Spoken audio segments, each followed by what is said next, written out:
¿Cómo están ustedes? Sean muy bienvenidos a una nueva edición del Espacio de Análisis Internacional de nuestro canal TU de la región al mundo. En esta oportunidad queremos hablar acerca de cambio climático, o bien de emergencia climática, que es el concepto que se ha venido instalando con fuerza estas últimas semanas. Cuán relevante, cuán urgente es que se tomen cartas a nivel personal, de gobierno, de estados para evitar o no prolongar la emergencia climática. Es una de las grandes preguntas que tenemos para esta jornada y se las entregaremos a nuestras panelistas, a las expertas que hoy nos acompañan. Saludamos a Verónica Delgado, doctora en Derecho, investigadora también de los centros CRIAM y CR2 y bueno, también académica aquí de la Universidad de Concepción. ¿Cómo estás, Verónica? Hola, muchas gracias por la invitación. Muchas gracias a ti por acompañarnos y también saludamos a Laura Farías. Ella es académica de la Universidad de Concepción, doctora en Oceanografía y miembro del Comité Científico de la COP25 Cumbre, de la que también vamos a conversar. Laura, ¿cómo estás? Hola, buenas. Muchas gracias por la invitación. Gracias a ustedes por su tiempo, porque tenemos que conversar acerca de emergencia climática y por qué de emergencia climática y no de cambio climático, ¿no? Hay un cambio temporal, se le busca apretar el acelerador a este tema, porque ya no es cambio, ya ahora es emergencia. Es que es un movimiento social y político de hace un tiempo atrás en que varias organizaciones lograron que sus gobiernos o sus parlamentos declararan un estado de emergencia climática. Y esto es para, en el fondo, subrayar que ya no hay tiempo, que es tiempo de actuar y que con esta emergencia podrían disponer los gobiernos medidas más rápidas, por ejemplo, para descarbonizar al 2030 y para lograr financiamiento para acciones que disminuyan los gases que queremos disminuir. En el fondo es poner el pie en el acelerador. Claro. Y esto en Chile también ya lo han solicitado varias organizaciones e incluso el presidente de la Cámara de Diputados presentó una solicitud al gobierno para que también se decrete en Chile la emergencia climática. Y qué mejor escenario que estando siendo auspiciadores de la COP25. Sí, Laura, ¿cómo lo observas tú? Efectivamente se nos acaba el tiempo, tenemos que darle el sentido de emergencia a la emergencia climática. Bueno, como dijo Verónica, tiene dos lecturas. Una que viene de lo social y lo político, que es un poco darle esta urgencia y el contexto para que la sociedad reaccione. Pero también leyendo los últimos documentos que entregó el IPCC respecto a Tierra y el último de Océano y Criosfera, también tiene una explicación física. Porque en general el planeta, que está compuesto por todos estos reservorios que hacen que llegue a un estado de equilibrio, claro. La respuesta de los forzantes del planeta no es lineal. Es decir, no es que sea una función que yo pueda estudiar. Entonces, no es que a mayores gases, mayor temperatura y la respuesta que, por ejemplo, voy a estudiar va a ser la precipitación. Es complejo, no es una situación compleja y los físicos ya definen que hay puntos de quiebre, porque uno sabe que hay retroalimentaciones positivas, claro, y otras que aumentan o magnifican el efecto y otras negativas que lo amortiguan. Esos puntos de quiebre podría ser aún peor de lo que estamos viviendo, de las respuestas que tiene el planeta respecto al aumento de gases de efecto invernadero. Así que también tiene una base física, aparte de lo social y lo político. Sí, y en ese sentido, bueno, tenemos que tener en cuenta lo que es el componente social, lo que mencionabas tú, la presión de los movimientos sociales. ¿En qué forma también el activismo internacional puede incidir en las políticas públicas y en que se tome en consideración la palabra de los científicos, algo que también está en entredicho? No sé cómo lo ven ustedes. Mira, yo veo muy positivo todos los movimientos sociales de jóvenes, especialmente, que hoy día están hablando y defendiendo al planeta. Lo que está haciendo la sueca, la Greta, es algo para aplaudir. Estos últimos días han habido algunas columnas, por ejemplo, Carlos Peña y en otros países también, en que han criticado un poco el fanatismo de este movimiento, exigiendo a los gobiernos mayor premura, mayor urgencia y responsabilidad. La responsabilidad que tenemos las generaciones pasadas de no habernos preparado para esto.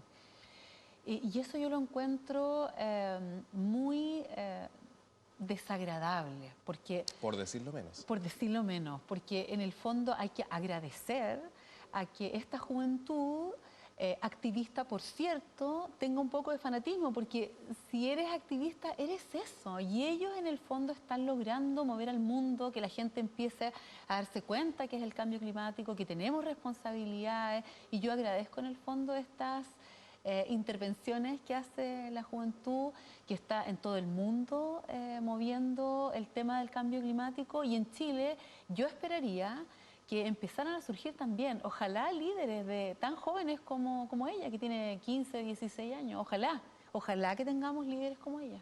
El siguiente paso, no obstante, es que el mundo político preste atención a la movilización y que lo que es un deseo, lo que es una pancarta, se transforme efectivamente en política pública. No sé cómo ves tú que esa transferencia desde lo social hacia lo político. Mira, yo creo que cada vez se va asumiendo que incluso las opciones verdes hoy día están ganando las elecciones, por ejemplo, en Europa.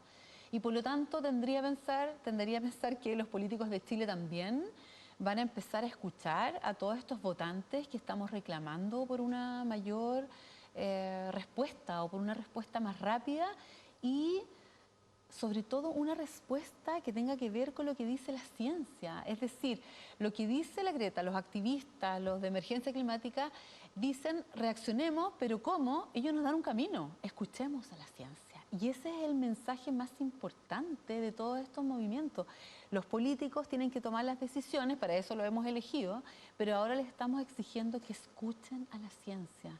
Que las soluciones que vamos a buscar para mitigar y especialmente para que la sociedad vulnerable se adapte, deben ser soluciones que vengan desde la ciencia.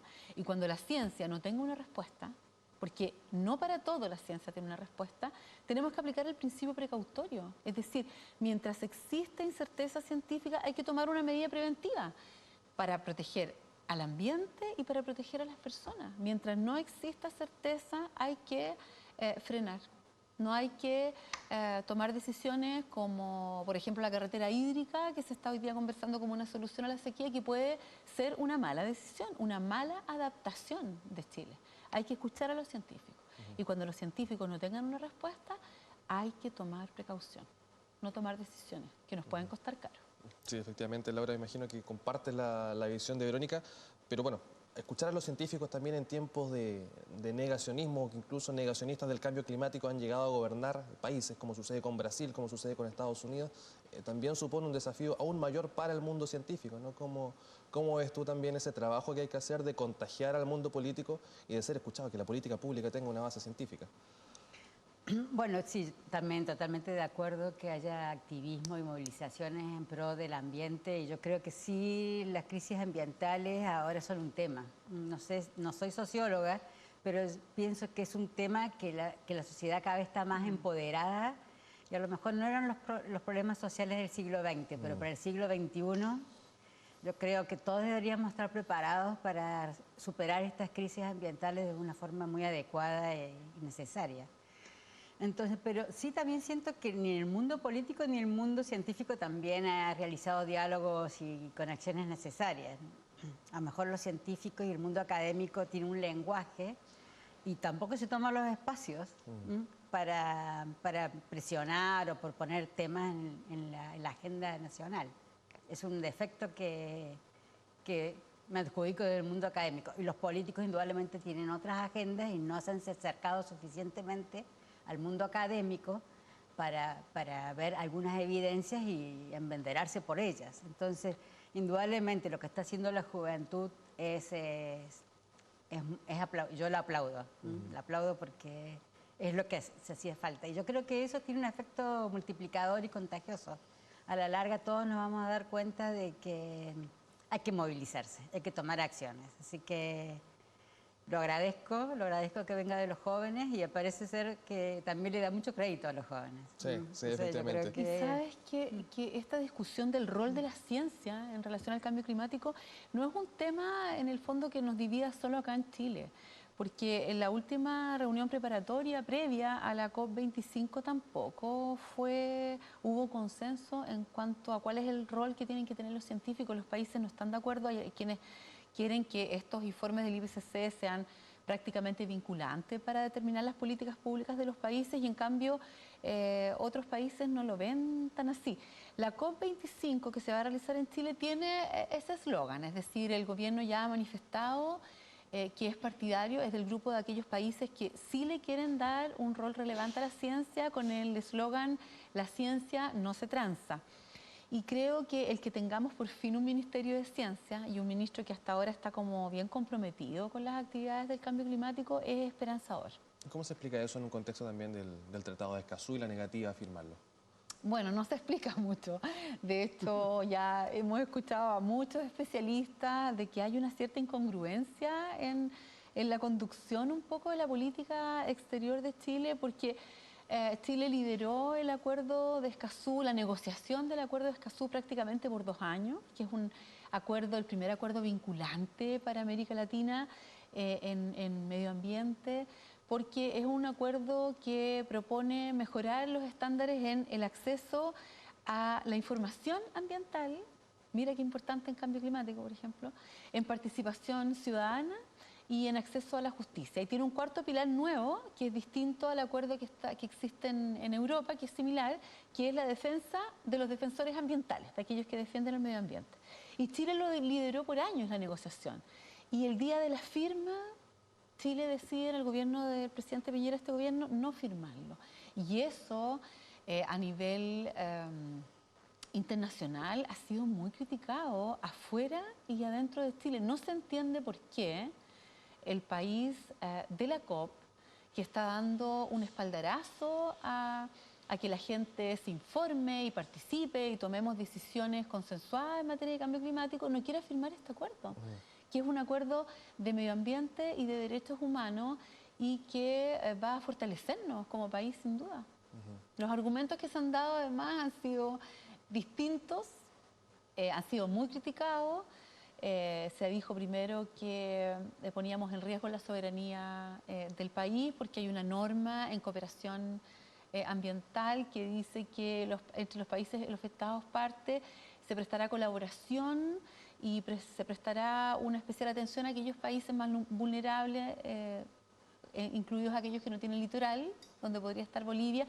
Y se ha argumentado que de este tratado Bolivia se podría agarrar para demandarnos internacionalmente por su pretensión histórica, claro, marítima, pero especialistas connotadas, entre ellas la profesora Paulina Stroza de la Universidad de Concepción, Valentina Durán de la Universidad de Chile, Connie Nalgas, que fue la negociadora del convenio, han aclarado que en realidad no se ve por dónde se pueda, con el Tratado de Escazú, pretender una demanda de soberanía. Y el otro argumento es que cumplimos con todo.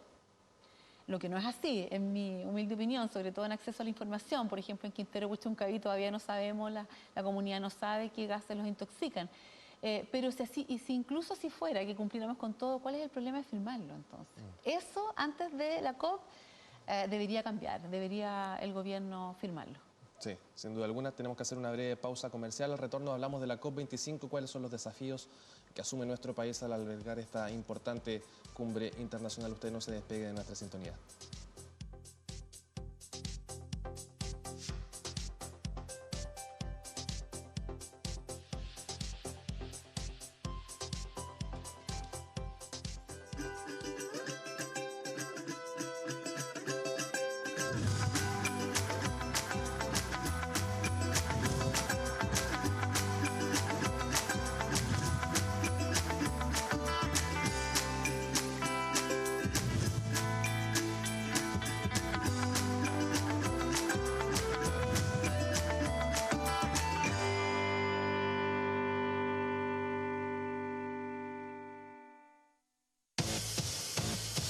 Te invito a que interactúemos y formes parte del Estelar. Comenta en tus redes sociales con el hashtag EstelarTVU para que estemos más cerca. Estamos recargados con entrevistas potentes y profundas que marcarán la agenda. Acompáñanos de lunes a jueves a las 21:50 y los viernes a las 22:30 en el Estelar de TVU.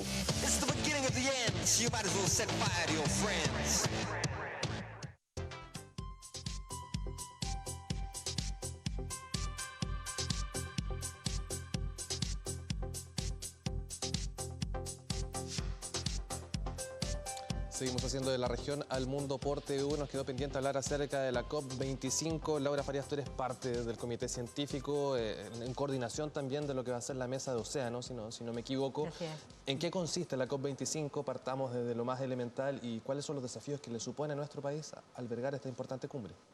Bueno, es una cumbre, claro, que del cual el gobierno solamente interviene, porque en realidad lo que pesa son las negociaciones que hace cada país en pos de un compromiso a nivel internacional. Entonces, indudablemente, los actores es el gobierno a través del Ministerio de Relaciones Exteriores, también participa el Ministerio de Medio Ambiente y probablemente por primera vez también tenga voz y voto, ojalá, el Ministerio de Ciencias.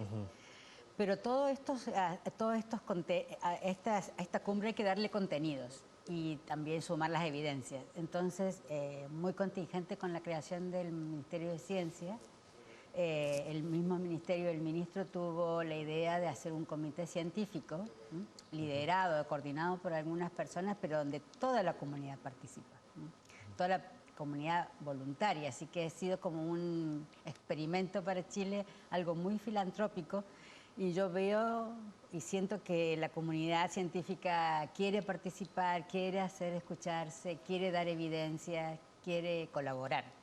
Y eso para mí es otra forma de hacer comunidad científica, en cierta manera. Así que yo estoy muy contenta por ello. Sí. Indudablemente, ¿qué es lo que el gobierno va a tomar como evidencia? ¿Qué tipo de decisiones? Nosotros como científicos no lo podemos saber, pero sabemos que las presentamos y eso nos deja mucho más cerca del gobierno de lo que estábamos antes. Claro, no obstante, mirando el archivo de que han sido las anteriores COP, ¿qué nivel de conclusiones podríamos esperar de lo que se vaya a discutir en Chile aquí en el próximo mes de diciembre? Bueno, particularmente Chile tiene compromisos, por ejemplo, con el océano. Esto ya viene de algunas reuniones anteriores, otras COP, donde ya organizaciones internacionales, ONG y otras instituciones ya reclaman por el estado de salud de los océanos. Es decir, sabemos que el océano siempre ha hecho un trabajo silencioso en cuidar al clima del planeta, pero esta gran inconmensurable cantidad de agua se está enfermando, por decirlo de alguna manera, y no está cumpliendo el rol que debería cumplir. Ya sabemos que el agua se está calentando, que hay acidificación, que hay pérdidas de biodiversidad, y todo eso es importante para el clima del planeta. Entonces, Chile quiere tomar compromisos respecto del océano. Es por primera vez lo va a hacer y entonces está en el estudio de qué tipo de compromisos pueden ser importantes y también indudablemente el gobierno siempre va a proteger que los pueda llevar a cabo. Claro. Pero en eso hay un diálogo y yo creo que sí el océano en la zona costera va a tener un protagonismo este año. Sí, esperamos. Sí, esperamos efectivamente. Ahora, Verónica, tú mencionabas COP25, la creación del Ministerio de Medio Ambiente, pero también tenemos la contracara que es que no se suscribe Escazú y que también hay proyectos que nos llaman, que nos despiertan un signo de interrogación importante, como sucede Carretera Hídrica, es algo que nos convoca también como región del Biobío también para dar cuenta de las problemáticas a nivel regional. ¿En qué consiste ese proyecto y también cuáles son las implicancias que uno piensa que podría tener trasladar agua desde acá, desde el sur del país, hacia el norte de Chile?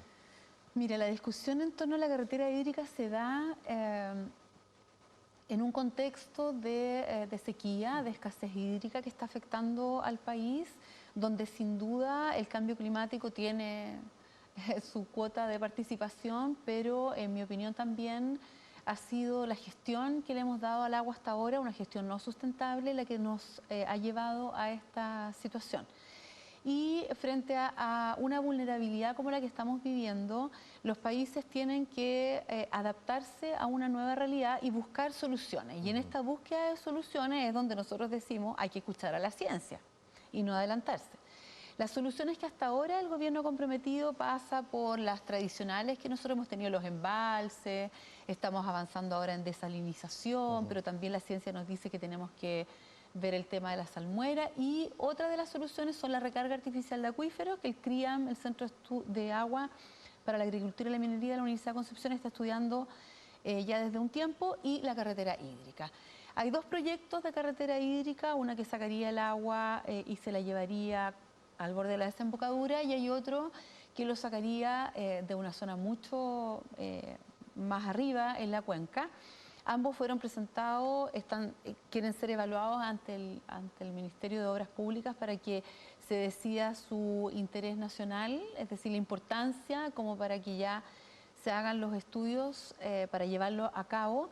Y a mí me parece entonces que este proyecto no ha sido, ya cuenta así como con aplausos del gobierno. El ministro de Agricultura se ha declarado hincha del proyecto, pero no se está escuchando a la ciencia, que nos está diciendo que hay muchos efectos ambientales negativos en la cuenca que aporta el agua y en la cuenca que la recibe.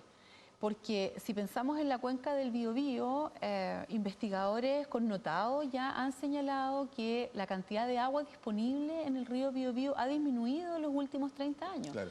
Y si disminuye su caudal, también pierde el servicio que nos presta de diluir la gran cantidad de contaminantes que se vierten al Biobío.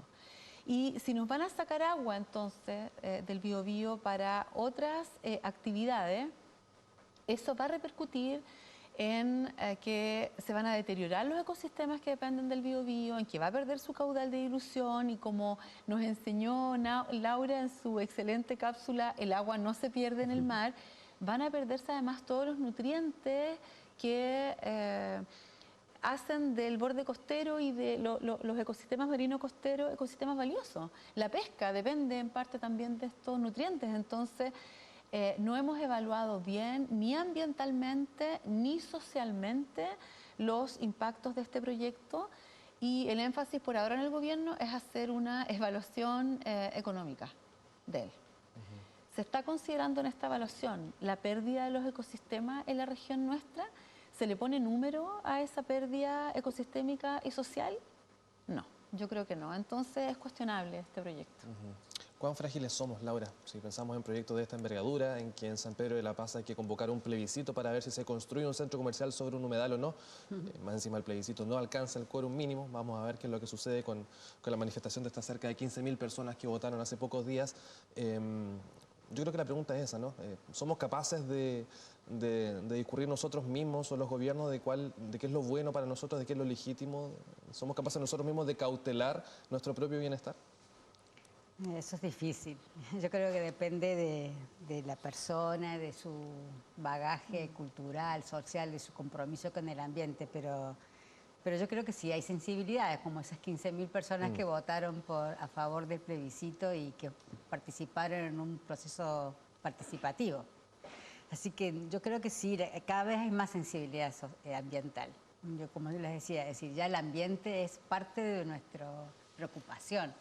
Y indudablemente nosotros dependemos mucho de nuestros ecosistemas, tanto terrestres como marinos.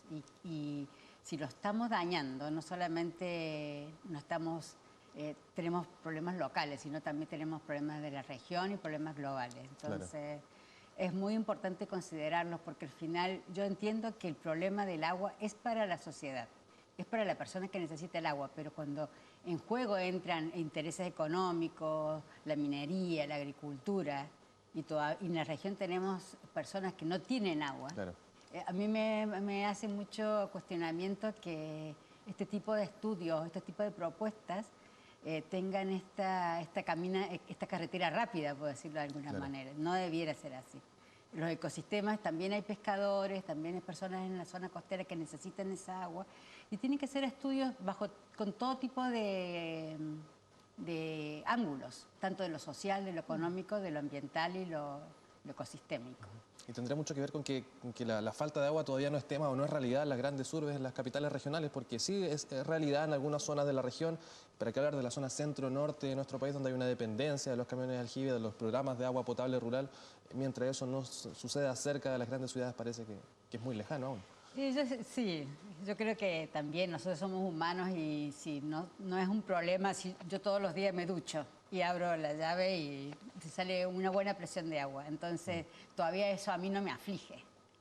Pero si yo veo que personas muy cercanas, comunas muy cercanas a Gran Concepción, tienen ese problema, y que podría ser potencialmente el problema de la ciudad de Concepción, indudablemente tendría que estar en la agenda inmediatamente. Pero pero es parte de la naturaleza humana, es decir, puedo decirlo de alguna manera. Es decir, ahí tienen que estar los políticos y el gobierno tomándose precaución de nuestro futuro cercano. Yo no estoy hablando de finales del siglo, sino nuestros próximos 10 años, donde nuestros hijos se están educando, están creciendo.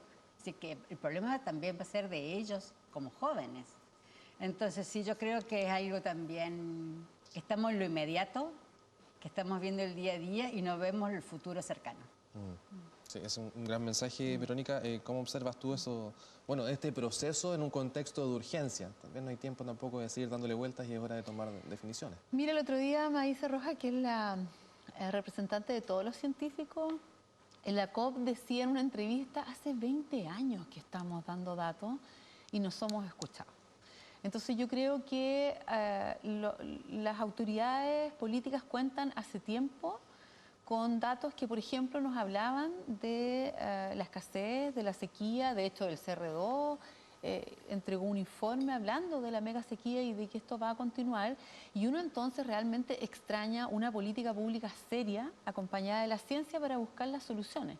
Es decir, por ejemplo, Santiago depende de la cuenca del Maipo y donde hay glaciares.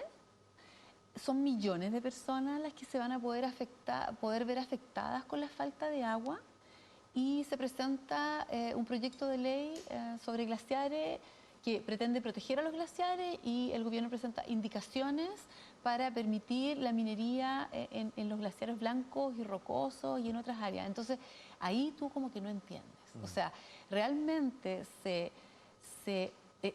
¿estamos conscientes de que va a faltar el agua para el consumo humano, incluso en las grandes ciudades? ¿Estamos preparándonos para aquello? Los científicos ya nos han dado los datos. Faltan ahora políticas públicas, faltan decisiones coherentes. Y eso es un poco la tardanza que uno critica a quienes hemos elegido para tomar las decisiones. ¿Es la COP25 una oportunidad seria para poner ese pie en el acelerador que tú mencionabas en el primer bloque? Sí, es una oportunidad. Yo, respecto de los compromisos internacionales, no soy tan optimista, porque los 4 temas que se van a abordar en la COP son complejos. El mercado de bonos de carbono, la responsabilidad por los daños ante los eventos extremos, el rol de la ciencia, son temas complicados y no sé si logremos avanzar. Pero creo que es una oportunidad para Chile, para que la gente se informe, se eduque, tome partido, le exija a sus parlamentarios, a las autoridades que reaccionemos, que tomemos medidas. Y yo ya veo cómo la gente está conversando del tema. El plebiscito de San Pedro, uno puede tener 2 miradas y decir, pucha, fracasaron porque llegaron solamente 15.000 personas. Otros podrán decir, no hay que preguntarle a la gente si queremos un mall o proteger los ecosistemas, porque la ciencia nos está diciendo que rato que tenemos que proteger los ecosistemas y buscar soluciones basadas en la naturaleza. Pero también una lectura puede ser lo que decía Laura. Hay 15.000 personas que se levantaron para decir que le importaba un ecosistema. Y yo creo que esas oportunidades la COP nos las está dando. Hablar más del tema, educarnos, porque sin educación y sin información, como dice Escazú, no se pueden tomar decisiones. Perfecto. Bueno, a Verónica Delgado y a Laura Farías, ambas les queremos dar gracias por su tiempo, por esta agradable conversación, calentando motores de cara a lo que va a ser la COP25 y una discusión que ya se encuentra presente aquí en la agenda política y que esperamos que no salga hasta que vayamos encontrando las soluciones. Ustedes también muchas gracias por preferirnos y recuerde que este y otros episodios pueden encontrarlos en tvu.cl. Hasta pronto.